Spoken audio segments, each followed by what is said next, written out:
Splash Damage, the company, was founded around the summer of 2001, so that's when we got our kind of official commercial start. But as a group of guys working together and stuff, just passionately making games, we first got together right back in early 2000 with the creation of the Quake 3 Fortress mod team for Quake 3. We all worked on that project for around 2 years, and coming towards the end of that project, it was just really clear to us that we wanted to be in the games industry, that we wanted to give up our jobs and actually do this full-time instead. We worked on Wolfenstein Enemy Territory, which was a pretty popular game. It came out in the summer of 2003. In fact, we just celebrated its 6th birthday this past year, and kind of mildly egoistically went online and checked the stats. And we were really pleased. We've had 20 million downloads of that game, over 500 million matches played online, and most amazingly, I think, 6 years after release, it's still in the top 3 most played multiplayer shooters. So we were pretty pleased with the success of that game, picking up all those Game of the Year awards and stuff, but we wanted to take on a full title now and develop something entirely for the PC from scratch. So we got the deal with id Software and Activision to work on Enemy Territory Quake Wars, which we started around the summer of 2003. We completed in late 2007, and that went pretty well as well. We picked up maybe 100, 120 more awards and nominations. Thank you very much for your one, by the way. We picked up a whole bunch more awards and nominations and had good, review scores, maybe 30, 35 that were over 90%, so we felt really good about that. But we weren't the guys that developed the console versions of the game, and we really felt like the next thing that we worked on, we wanted control over all 3 platforms internally. So even though that PC game was a success, it debuted at #1 in the UK, it released the next week and debuted at #1 in the US as well, we wanted to do something, really original and really new. And in the start of 2008, we announced a brand new partnership with Bethesda Softworks. Why Bethesda? Well, because they just sent the most naked people around to our office. It's a pretty simple metric, really. We had a sense about Fallout 3 that they were working on this big new world, and that was one of the things that we wanted to do, to create a brand new environment. They had a lot of experience with role-playing, and we were adding elements to our game like persistent character advancement, so that irrespective of how you play, whether you play offline or online, you're advancing your same character.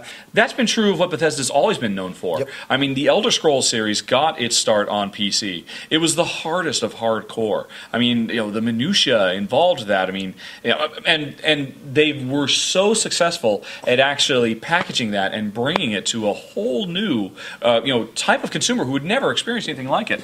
I mean, that's pretty much what we're doing now on Brink.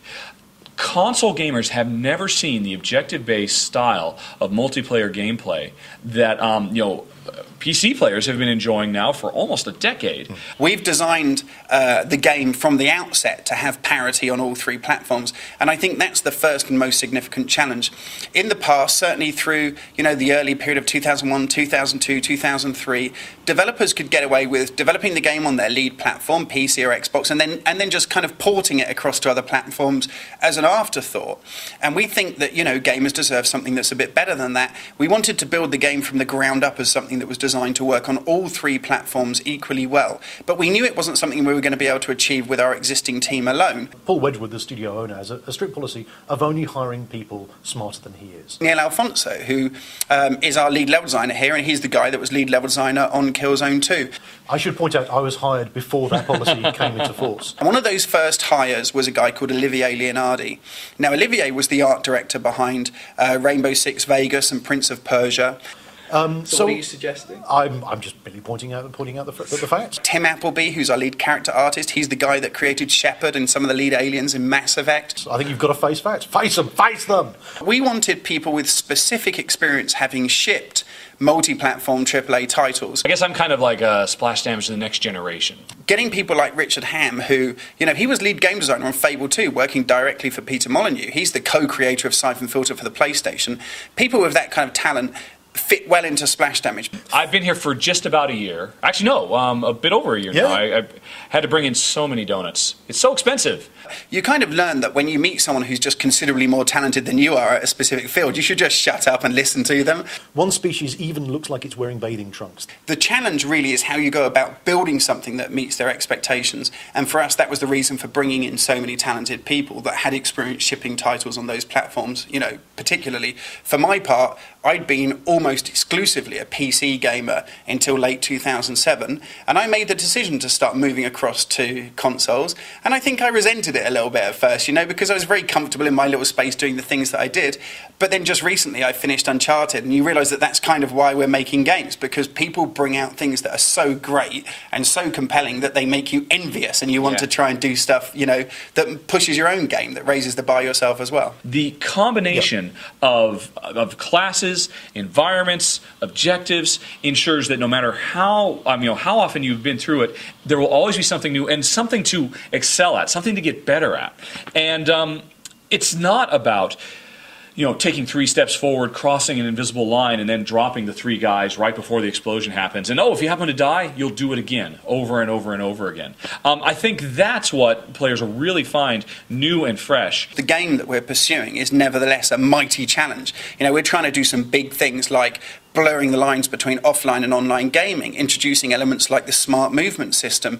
And this stuff isn't really easy to achieve. So even for a bunch of guys, that have great multi-platform AAA experience, they still need to come up with incredible new ways to achieve the things that we're trying to do. Back in the day, back when I was working on Siphon Filter, we did that game with less than 20 guys. And that was a big, elaborate, robust game.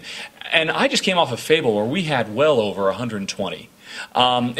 It's such a huge shift. It got to the point where I didn't know everybody's name, and coming to Splash Damage was a great opportunity because actually on Brink we have a relatively modest-sized team of around between 50 and 60 guys, and it's so nice to get kind of back into that groove where everybody has involvement in everything because, with a smaller team, everybody's got to pitch in. Each of those guys that we've hired, because they have a astounding quality bar that they want to be achieved before any one feature in the game is complete, they tend to be quite demanding as well. And that's what you'd expect, that they want to have stuff happen. And I think that's one of the great things about the partnership with Bethesda Softworks. They really take the project seriously. They're prepared to kind of stump up to get the things done properly that we really want to achieve with the title.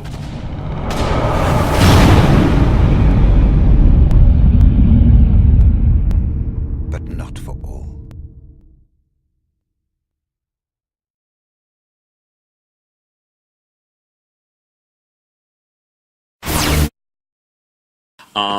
So you're all British, so you probably don't know about Cold Stone Creamery, the most evil concoction in the universe. See, in America, what we have is you go to the ice cream store, right? And they've got, 10, 20 just like base flavors of ice cream. And then they've got about 1.5 billion toppings. Candy bars, pie compote filling, anything you could think of that's sweet, they've got it. So it truly is interactive food on a level unlike anything you've ever seen before. There is nothing like that in this country. Will someone please open up a Cold Stone Creamery franchise in the Greater London area? I will throw away completely my low-carb diet that I've been on for 2 months if a Cold Stone Creamery would open up down the road in Bromley. Thank you. Isn't it terrible to see a man broken live on air? Wow. You just threw away every moral value, every single bit of it. Well, I just threw away the 20 pounds I've lost so far. You're going to inflate like a life raft.